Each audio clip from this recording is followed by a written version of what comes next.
Okay, what have we here? We've got a box I just opened up from my friend John Lane. I covered the address to protect the innocent. I just now opened it. You can see how my post office treats these boxes. I think they drop these on purpose at least 3 times before they get to my door. All right. So if you send me stuff, package it like this, right, with bubble wrap. Use 2 boxes if you can. Like I said, my post office is terrible for my delivery around here. What do we have here? Interesting stone. Always interesting stone. You can see how they abuse it with the evidenced by the crumbs. Lots of crumbs. Oh yeah, weather update. We have reached 100 degrees in the shop today. Oh yes. And it'll be that way for another 2 months. Oh, now that's cool. What is it? Does he have a letter in here? No? Let's see. Mystery church.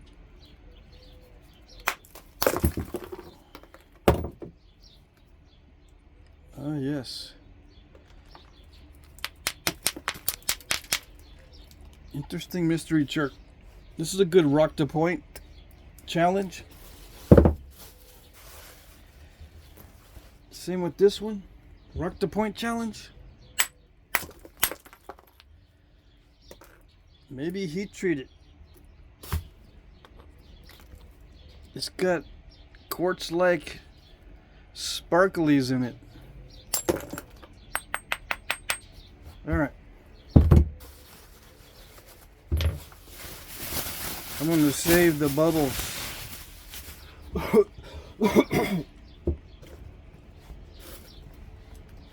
Pollen is high, temperature is high. The warnings are being issued for high winds. All that good stuff. It's summertime. Oh no, that's cool. There we go. More blue rock.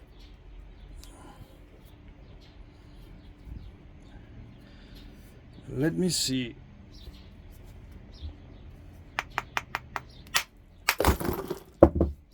Oh, very shiny. Looks like no heat treat needed on that. I think I might have shattered it with that hit. No, it's got a natural cracks in it. But I like the color and I like the feel of it. Alright. He probably told me what it is in the emails. I need to look it up. But I will definitely use it.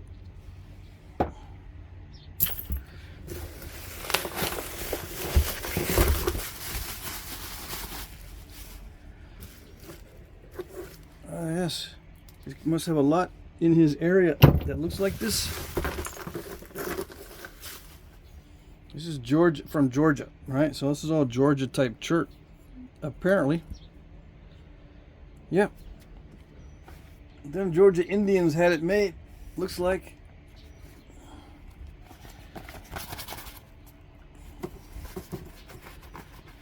Let's see. This is a little bit lighter in color. A little bit drier, but it's still a little bit glossy. Easily flaked. Very, very crumbly.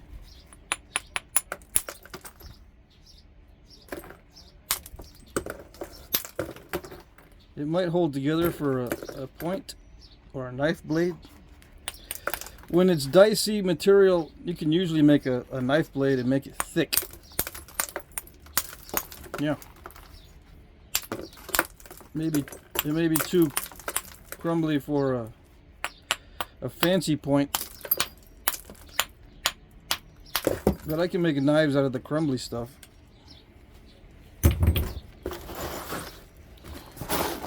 Look at that. Look at the trauma that it goes through to get here.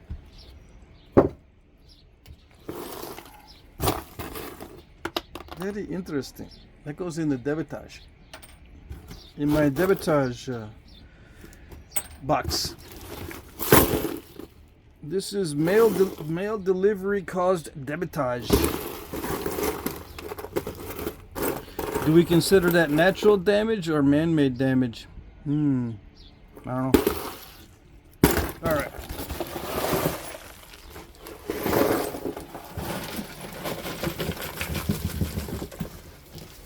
Okay. So what do you think? Should I start on one of them right now? Now that I'm here? Yes? Start with the smallest one.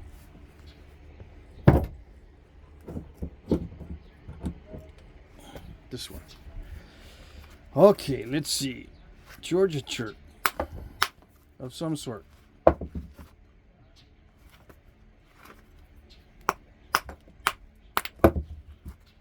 Man, it really cracks easily. It's like obsidian in the ease of cracking and napping. It doesn't appear to be heat treated because a heat treat would usually turn this like a pink color, perhaps. I don't know. Gosh, that naps so easily.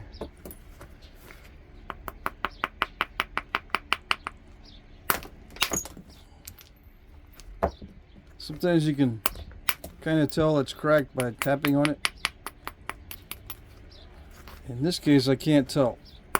It's probably well cracked.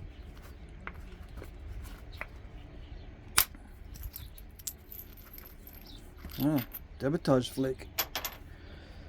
For the debitage box. Alright. What do I do? Well, just start trimming it. See if I can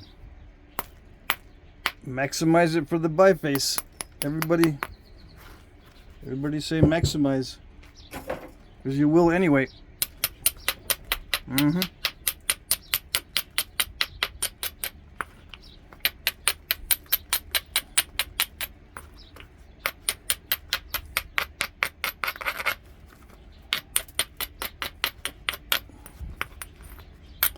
It's like napping in the sauna. What are saunas temperatures? 120? So it's not quite as bad as napping in the sauna. But it is a bit distracting.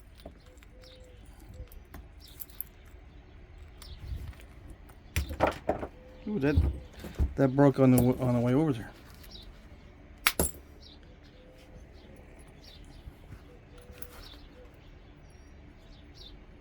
Kind of reminds me of that fused glass.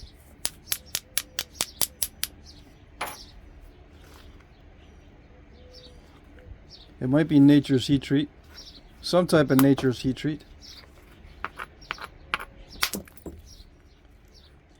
Yeah. See, when nature heats this below ground level, sometimes it's excellent to nap.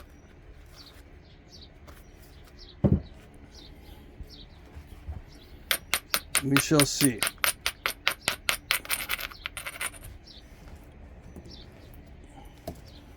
It breaks in chunks, almost like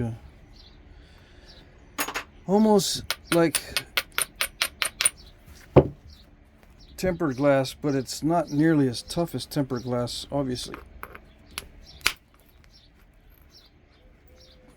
There is conchoidal fracturing going on.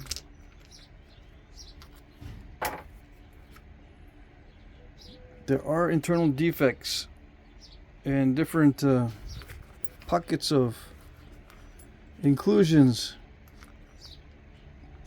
just little bitty ones. you know. Let's see. I'm afraid to hit it too hard. It's kind of like knapping obsidian. I'm trying to get some longer flakes.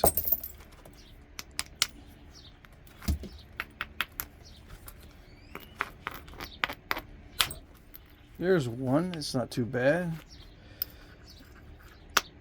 It broke because of internal cracks. These might be good. A couple of arrowheads. There's seams in it, but it's pretty typical.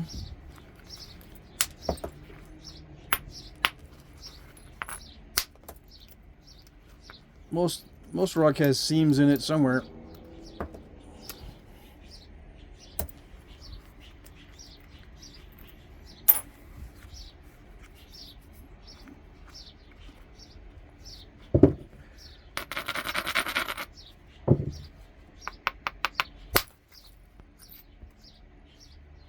Nice.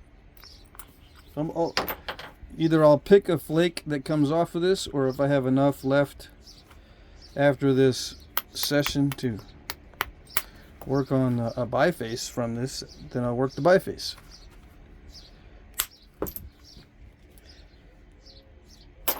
I'm keeping even the clunkers that are solid, because I can always trim down the clunkers and remove the turtlebacks and make small points.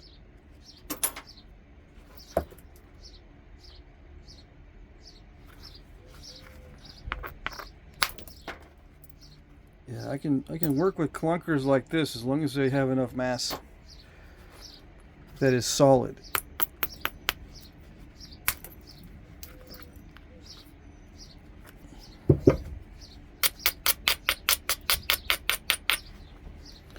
I'm wearing low socks because of the weather.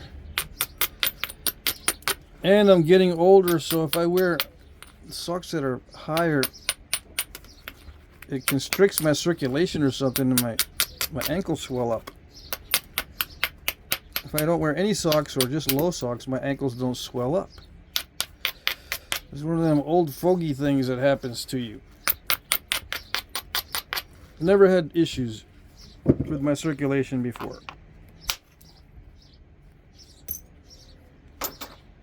I like the color very much.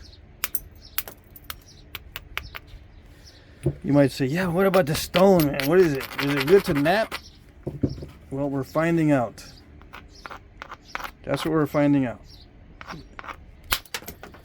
Can I hit it really hard without smashing it to oblivion? That's one of the tests. If you can hit it really hard without smashing it into oblivion, then it's good for knapping.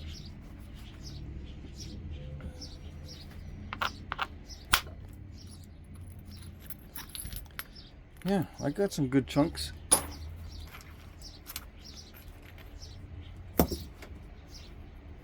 That seam right there worries me a little bit.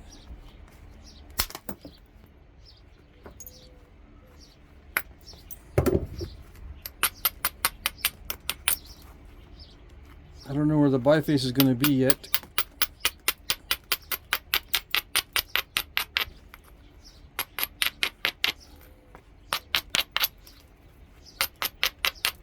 I need to look at the email and see. As usual, I didn't prepare for this video by looking at the corresponding email that came before the rock came. Yeah, let's see. Ooh, it likes to dive, at least right there where the seam was, but it didn't dive too badly.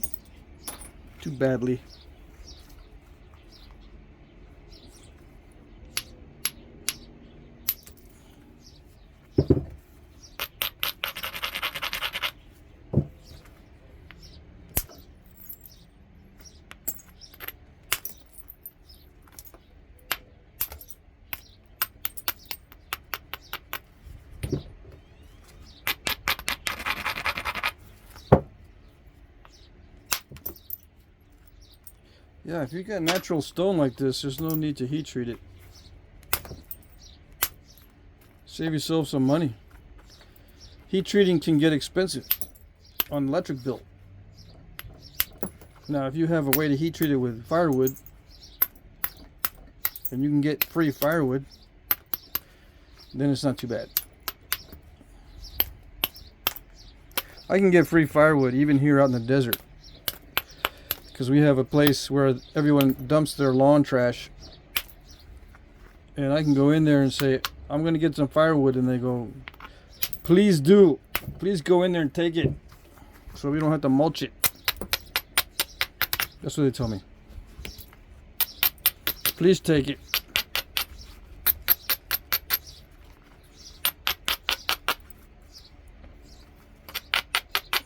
I can get free mulch too, but I don't use that kind of mulch.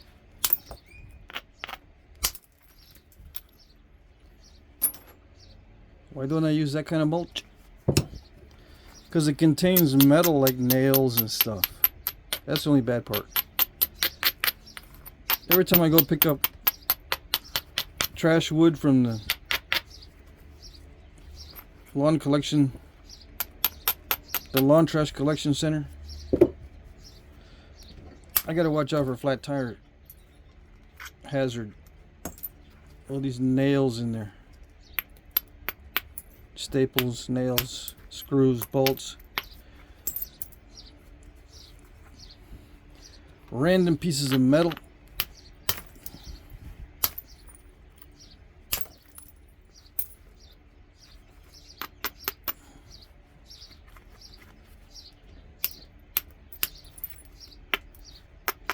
I'm using the billet a lot because it saves me time. If it can't hold up to the billet, then it's really not worth spending much time with it. Someone was saying something about blue obsidian in a recent post or a recent email. Right?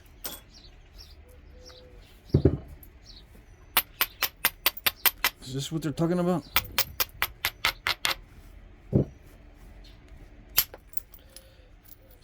Because this just feels like nature's heat treated type of shirt. Nature heat treated shirt. It doesn't have like ash pockets or anything in it. I don't think that's an ash pocket. If it has like ash pockets and weird stuff like that, then it might be like the Manning fused glass.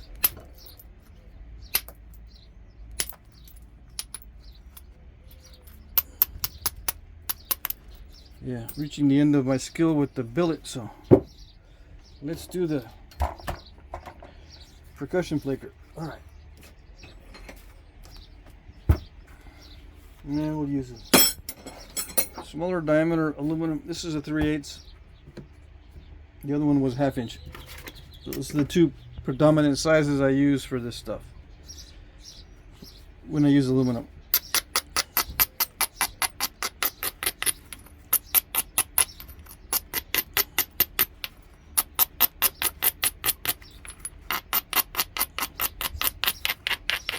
And yes, I'm using the coarse abrader because I do everything aggressively.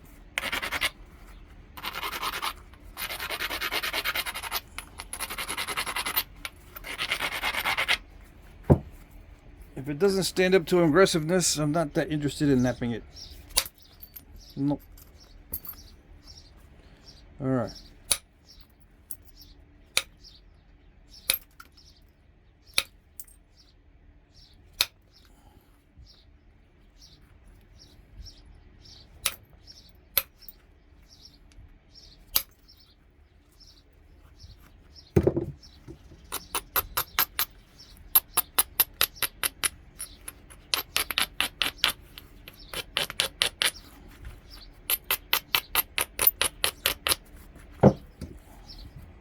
Here comes a moment of truth. If I can hit the base without snapping it in half, we're doing good. Oh, I think something that would help was me putting on my glasses. Yeah. Alright, time for the glasses. I'm starting to need to use my eyes more carefully now. Oh, I can see the cracks in it now. But I think I've eliminated most of the cracks.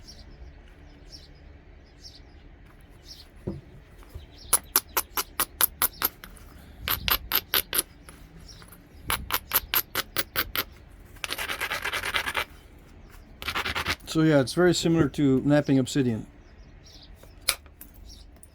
or a overheated heat treat. Yeah.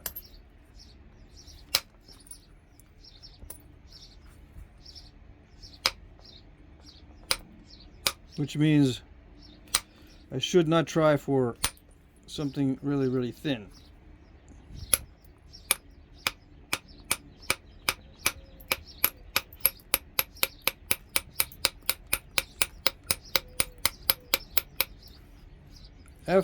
In the beginning, after I learned to thin it down, I had a hard time keeping it thick, but now I don't have no problems.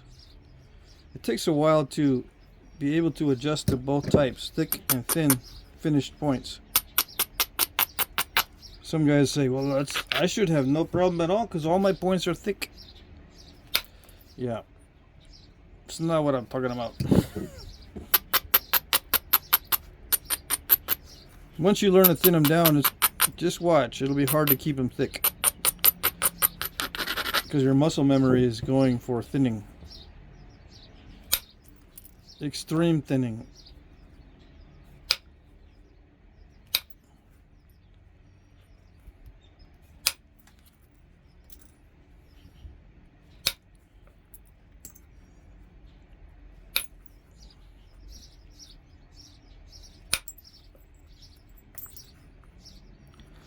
Yeah, you know what, I could say this is really hard, tough stuff to knap, and I had to really put in some effort. And you would never know. Actually, some of you guys can tell just by looking at it. You become such good spectators. You can tell this is highly crumbly and highly knappable. It's not difficult whatsoever as far as removing flakes. When you hit it, it does something. It's going to do something when you hit this stuff. There's some rocks, you hit it and hit it, it does nothing. Finally, when you get up the courage to really hit it hard, it'll do something. This one, anything you do to it affects it. Yep.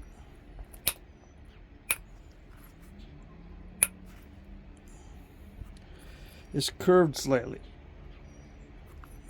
So I have to think here.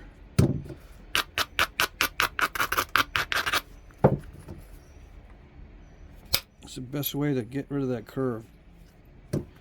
One of the best ways is to, if you can, eliminate mass off the tip or the base and see how it looks after you eliminate that mass. Of course, on the proper side, if you eliminate mass on the side you're not supposed to, it gets more curved.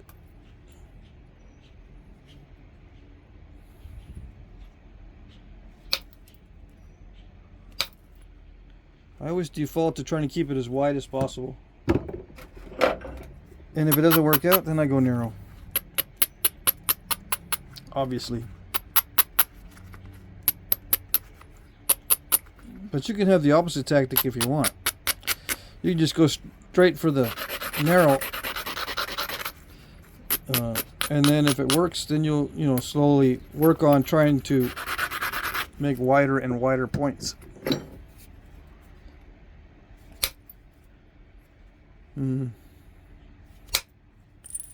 Yeah, I'm afraid to hit with solid strikes like that because it could snap it in half. But I gotta do it. Got to do it. It's part of the challenge.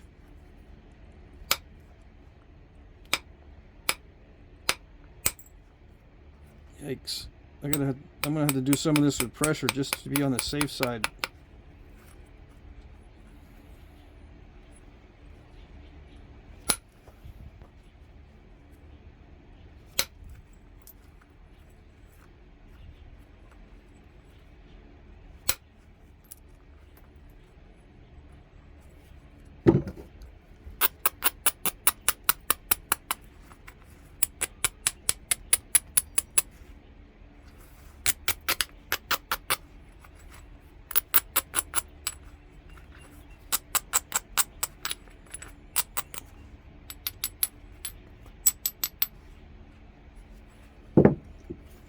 Okay, here goes. This is the sweat stage where I try to do damage control.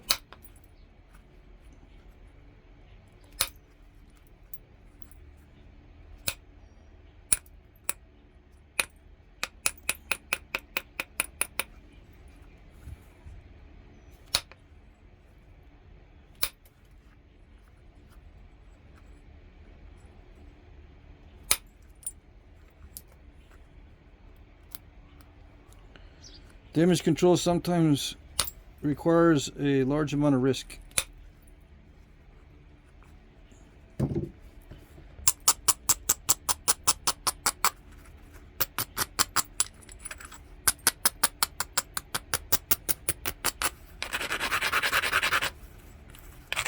It grinds down easy. Sometimes good, sometimes not so good.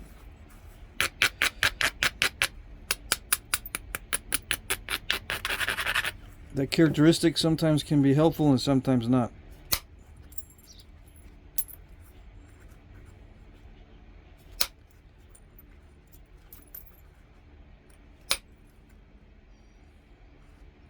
It's a little crunchy on this side.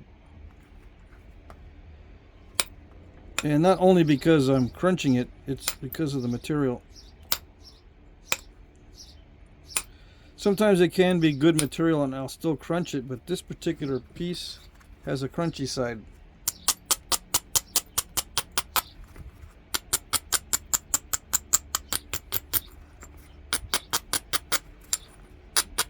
The other side is nice.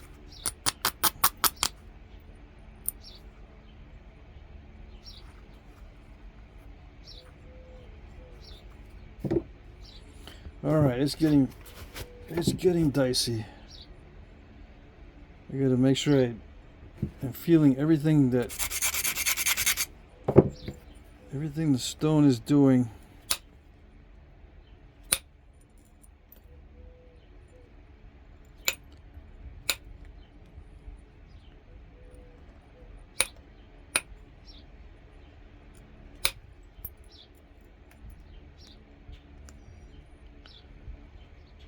Yeah.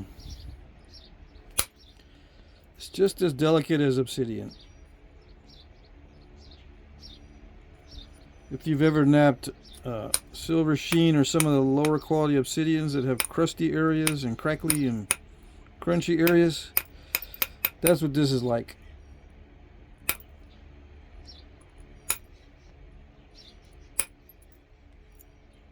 Ouch. Okay, well, just gonna have to nap through that area somehow.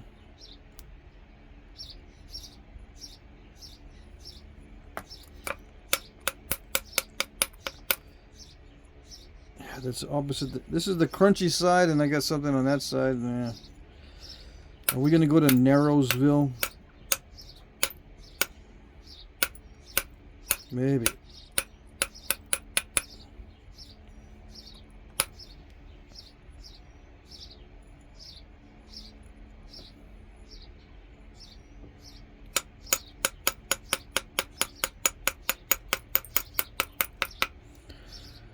Now if I were to make a projectile point from this, it's already a little bit too thin for my taste. For a projectile point. Because it'll snap. Yep. Feels very snappy. So I wouldn't go that thin on the next one. This one I didn't have much choice because I'm experimenting with it, but now that I can see how fragile it is and it can dive and create defects like that, you want it thick so that these kind of things, if you leave it in, are not going to affect the strength of the workpiece very much.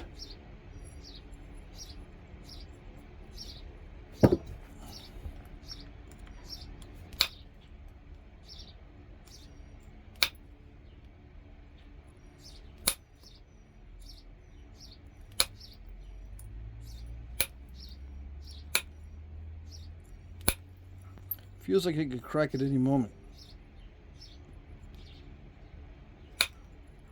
somewhere unexpectedly. Or take a bite out of the edge. Is that ash pocket or is that limestone?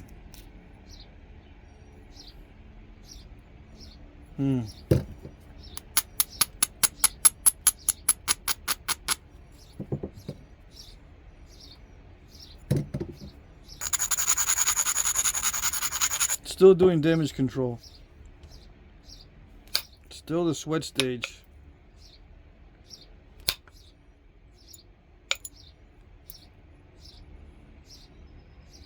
Ouch.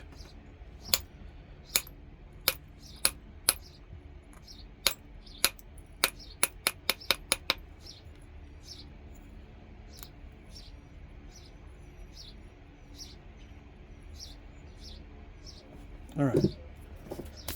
Time for pressure.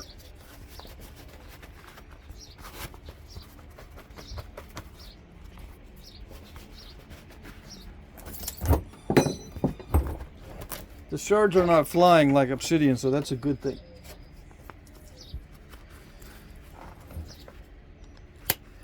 They don't have as much bounce as Obsidian, but it's still very crackly. All right.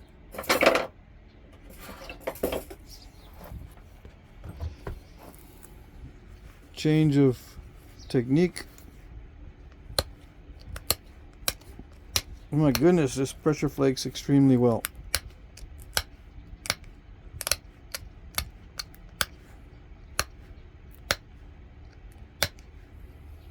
Yep.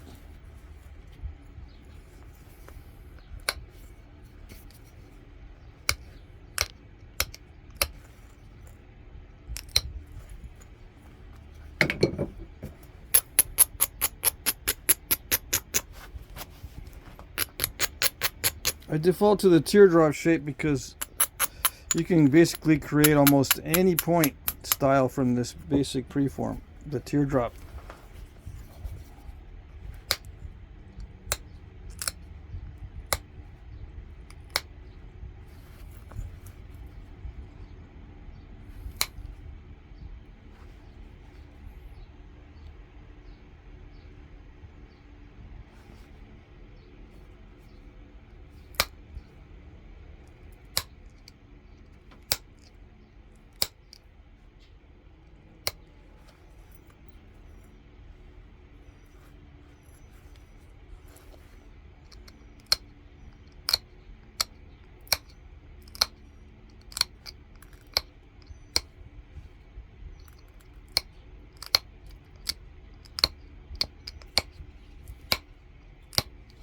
You know what? I think Obsidian is actually stronger than this stuff.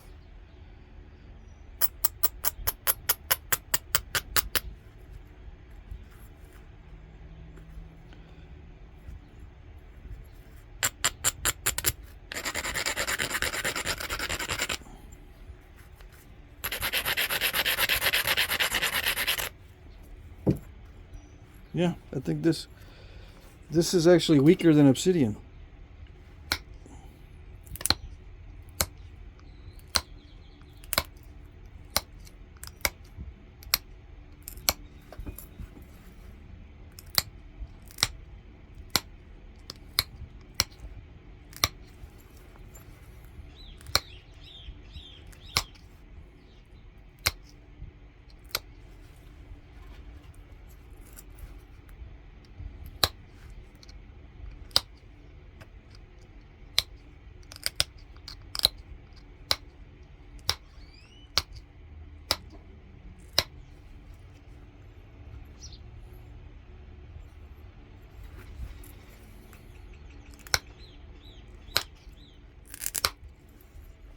Yeah, it's a little bit weaker, but it doesn't.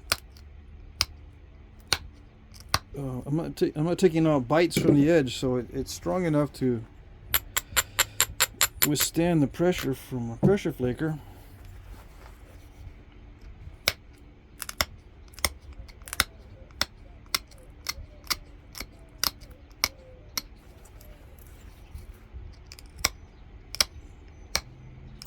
Yeah, so it's very similar to an overheated heat treat.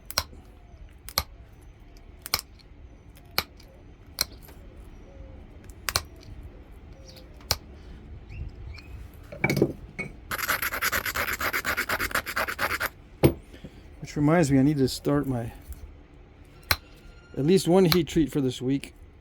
A new one. A new batch.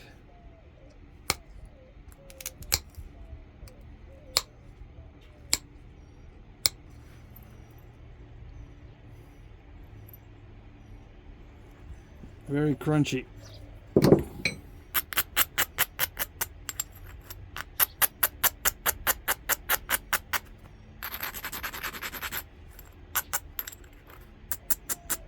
I think as long as I don't try to drive long flakes with the pressure flaker, I'll be safe.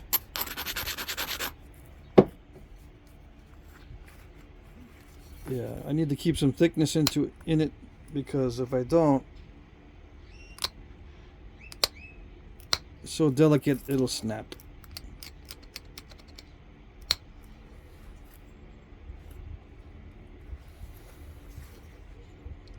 So just short flakes.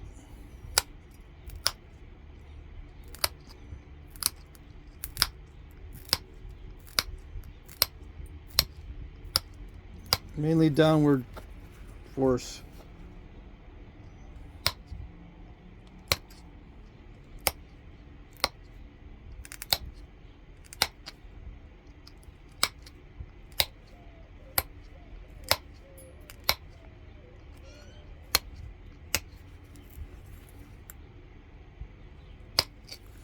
So yeah, it's not that big of a point from that big piece,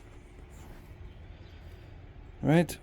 It was a kind of a big piece to begin with, but it was all cracked.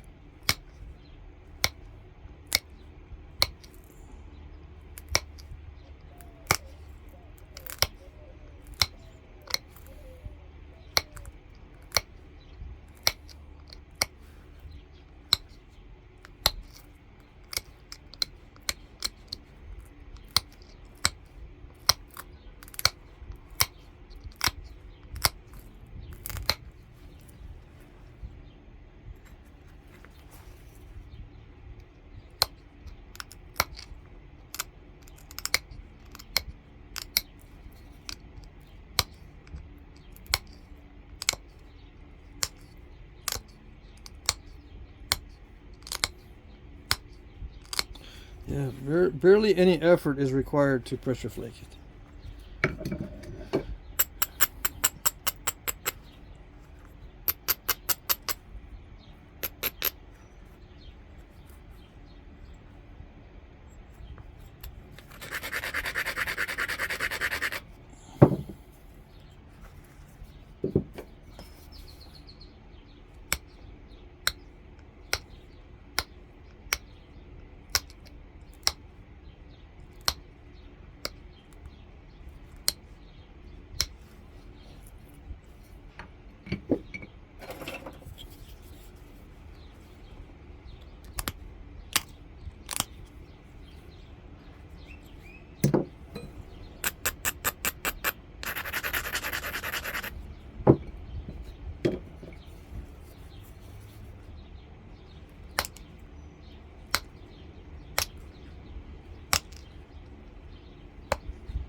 So would I recommend this to new guys?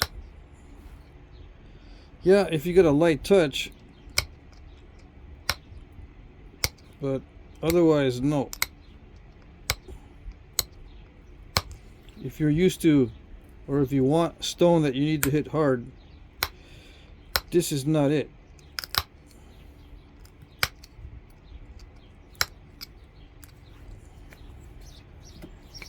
Is it something to give to the kiddos so they can practice knapping? I would say yes, except for the flakes. They're a lot like Obsidian flakes. They'll get you. I usually don't start off kids with Obsidian or anything like that because of the flakes. The sharpness and the delicacy of the flakes. If you get one of these in your skin, you try to pull it out. If it's really thin and narrow, it'll break off and it'll leave the annoying little remnant in your cut. And you gotta dig it out. Whereas if it was a stronger material, you could just yank it out.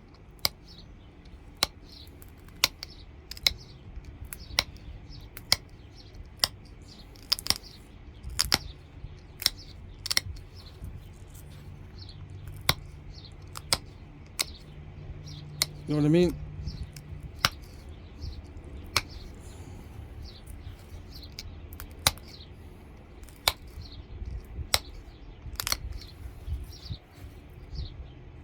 So I would not recommend it for the kiddos, although they could probably nap it easily. Yeah.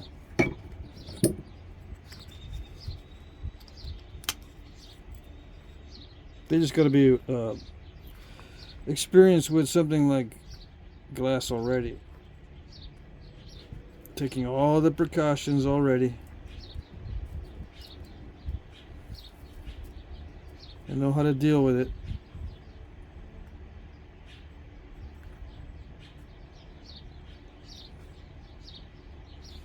So the surface is very crackly. But I don't know if I want to send in flakes and thin it down any thinner than that, because that seems like the limit of the thinness to be safe.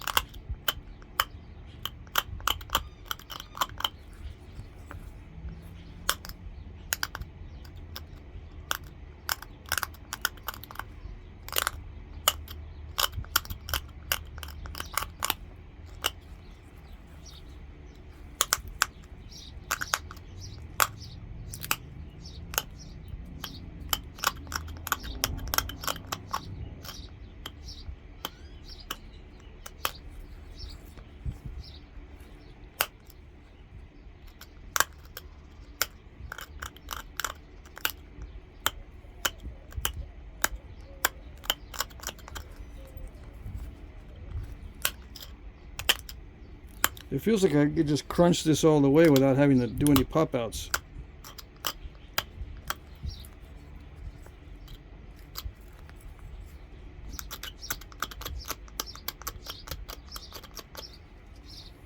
But I want to see if it can hold up to the pop outs. It does, but it's dicey.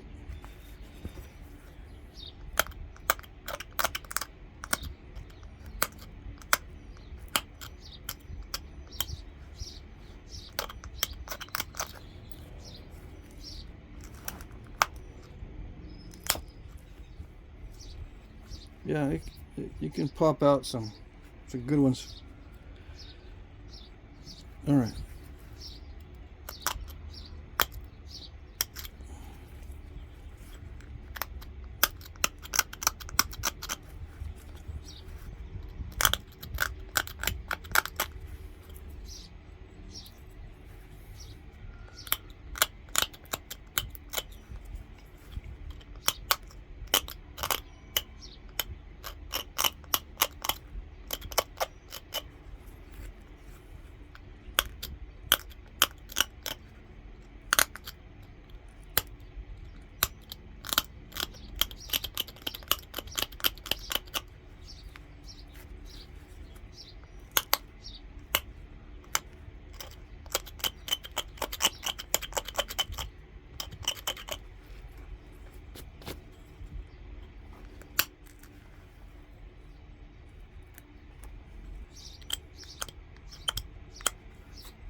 Yeah, a little bit unpredictable.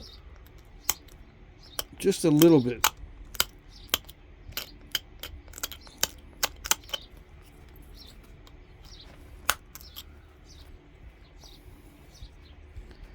But just a little bit of unpredictability can make a big difference.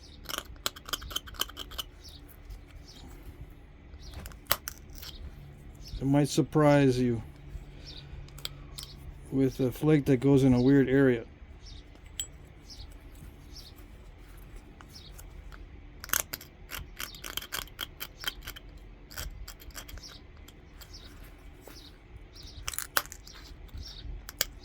But yeah, very easy to notch.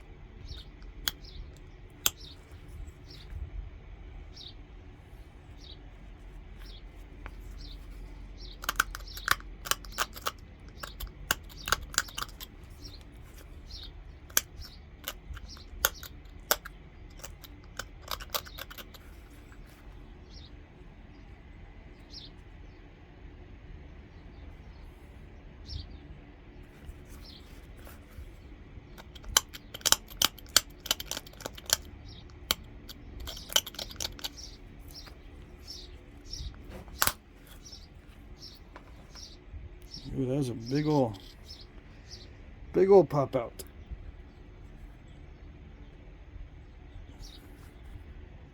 Dang. All right. I guess it was. It looks like it was. That step fracture might have already been there from earlier. I don't remember. Looks like it popped it out all the way up to that step fracture.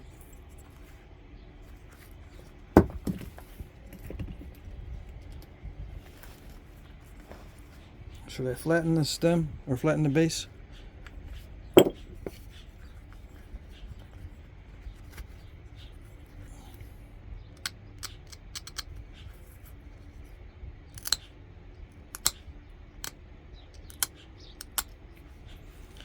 Does it make a difference in hafting a flat base or a rounded base? A convex or concave? Are there major differences? Why did they change? Why was there sometimes convexity, sometimes flat, sometimes concavity? Why? I don't know.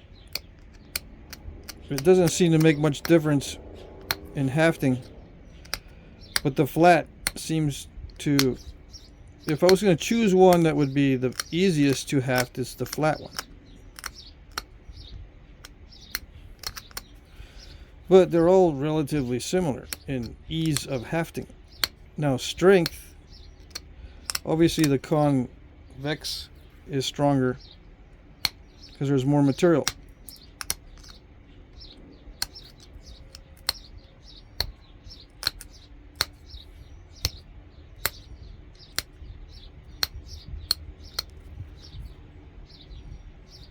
Now if you leave it hefty, I'm not going to leave it hefty, I'm going to thin it down as soon as I get a good edge.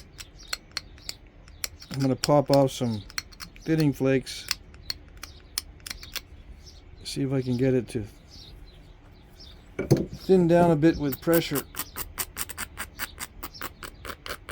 Maybe do a sequential pass. Let's see. No, I might just do a random because it only needs random thinness here and there. Random thinning.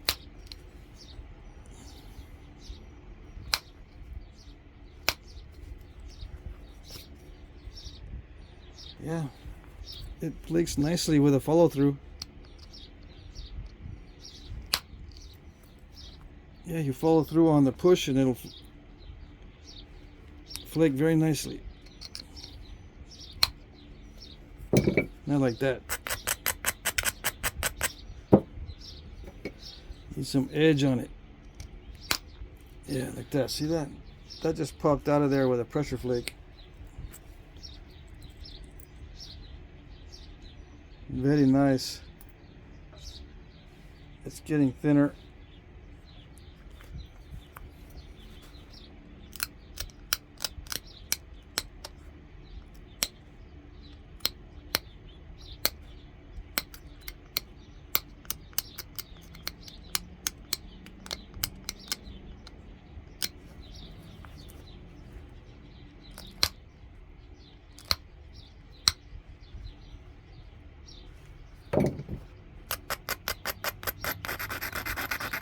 Now, do I really want it thin? Because it's so delicate. The material's so delicate. No, I don't want it too thin, but it looks nice. I gotta admit, it looks nicer when it's thinner like that. All right. So yeah, easy peasy, relatively speaking. I think I broke the tip off.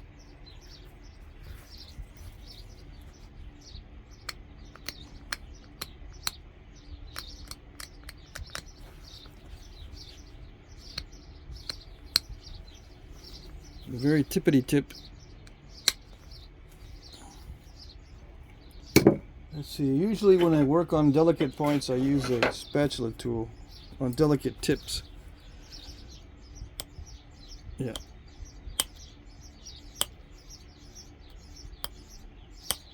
That way I can get a clean snap and there's no stepping near the tip.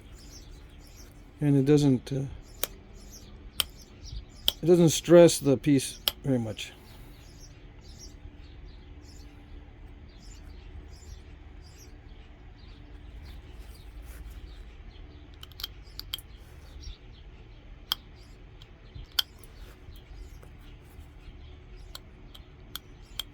Theoretically.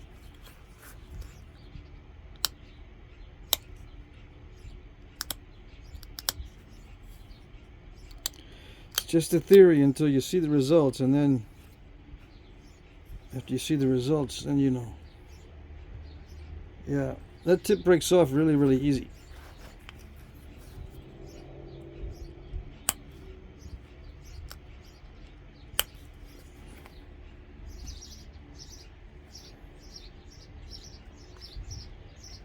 So I don't want to thin it down too much, but I keep getting a little step fracture right there near the tip.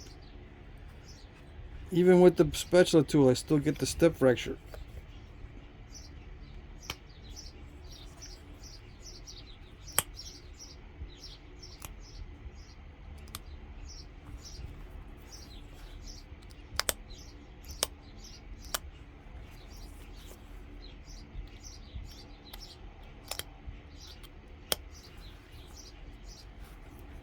Okay, let's see if we can get rid of it.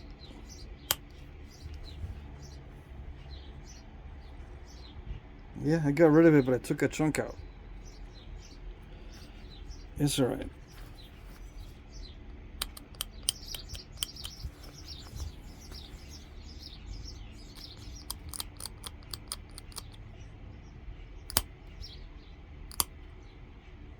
Solution is just take a chunk out of the other side.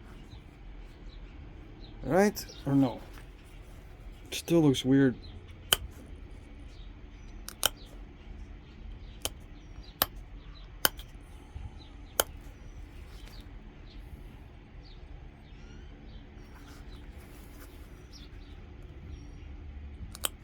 Come on. Yeah, the edge has got to be dull or it's not doing anything.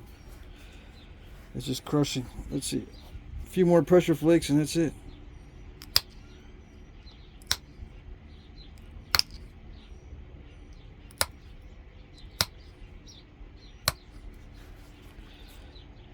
If I don't get any step fractures.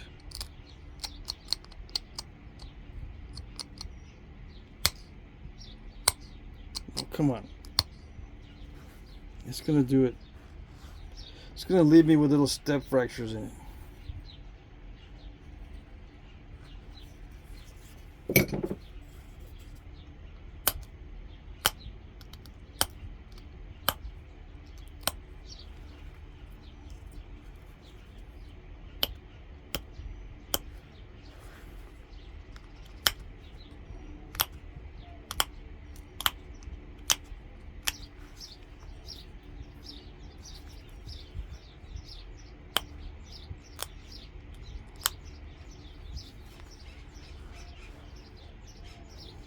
Yeah, I could pick at that point all day.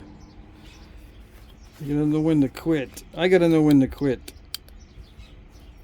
And I'm gonna quit here in a minute.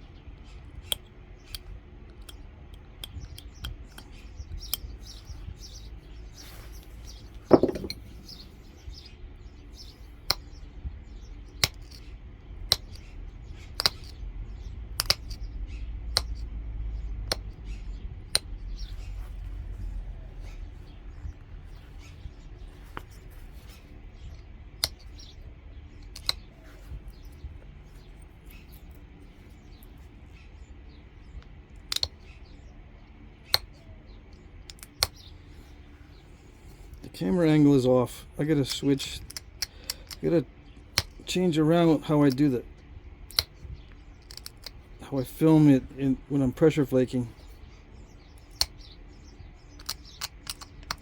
Somehow.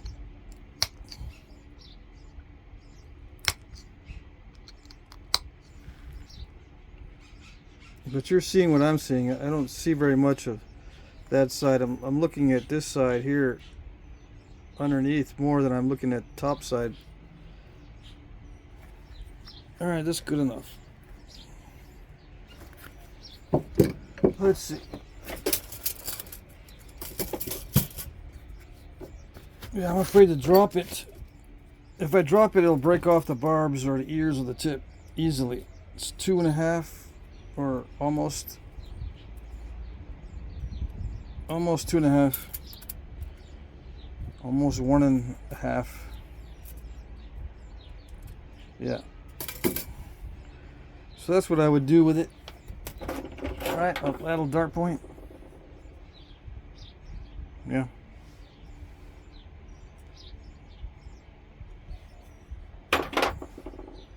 Nice material. The color is nice. As far as nappability, it's tricky.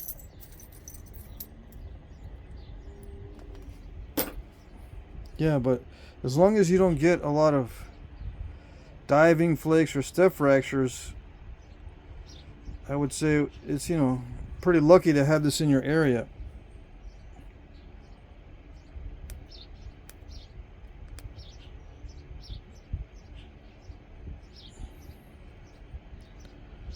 These edges are not ideal, but they are sharp, and putting a bevel on it is probably going to be the safest bet, because then you can keep the center thick, but the edge is going to be sharp. So I would make points that would have bevels.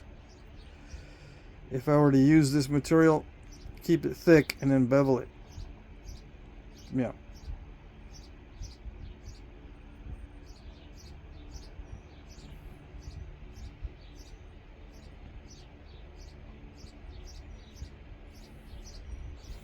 And make sure the tip is, you know, fairly thick as well. All right, so that was interesting. Very cool. Alrighty.